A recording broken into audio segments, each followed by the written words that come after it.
boys, I hope you're okay. Just before we left, we were talking about frog life cycles, wasn't we? And we saw some frogs and some tadpole and some frog eggs in forest school. Some of us held it, some of us spoke about it, and we did. When we got back, we did an activity. And you all did so well. And I was going to make a really, really cool display outside our room with all this wonderful artwork. But I can't, because no one will see it. So I went looking for a book, and I found this. Now, Guess How Much I Love You is one of my stories that is my absolute favourite.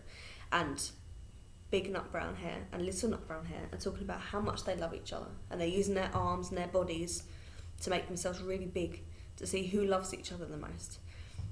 And at the very end, they said they love each other all the way to the moon and back. And it was really nice. And I found this one upstairs. Now this one is that story, but it's to do with spring.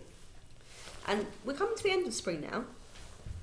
But inside, it had about tadpoles and frogs. And I thought of you guys. And I thought, oh, I might like to share this story with you. So, I'm going to read it.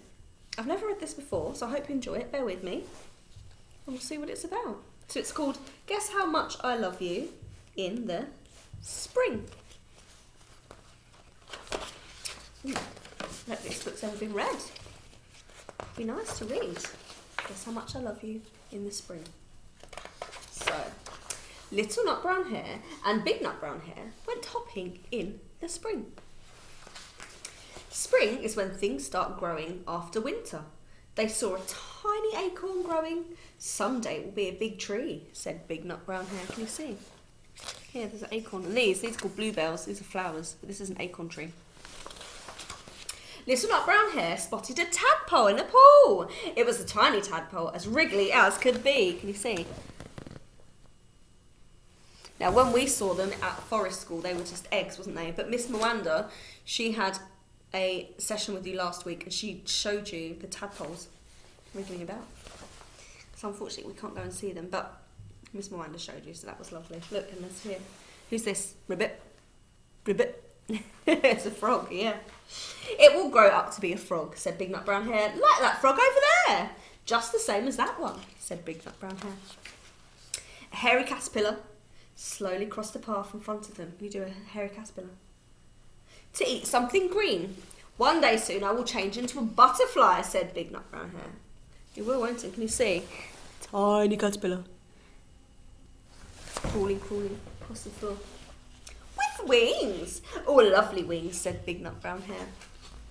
And then they found a bird's nest among the rushes. It was full of eggs. What does an egg turn into? Asked Little Nut Brown Hare. What does an egg turn into? Lots of things. There's lots of different animals that lay eggs to have their babies.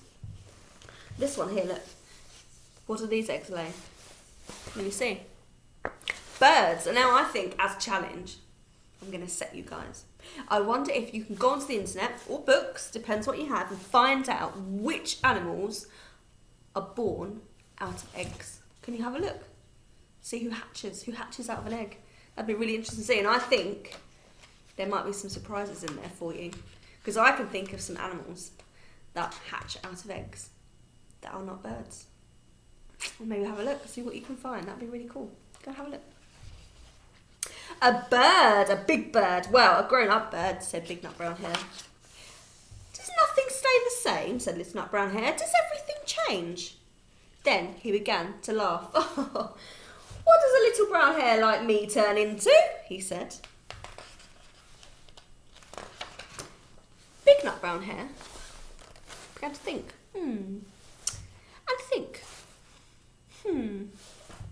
Goodness me. Did you know the answer? Yes. A big nut brown hare like me. Aww. Did you like that story? It was really nice, wasn't it? So, Little Nut Brown Hare and Big Nut Brown Hare looked at all the different animals and things that come out at spring. And also, in the springtime, flowers grow. And that's what we've been looking at, haven't we? Been looking at flowers and how they grow. Maybe you can go into the garden and have a look at some flowers, see how they're doing. But as a challenge, yeah, go onto the internet or look in books and find out for me what animals you can see that hatch out of eggs.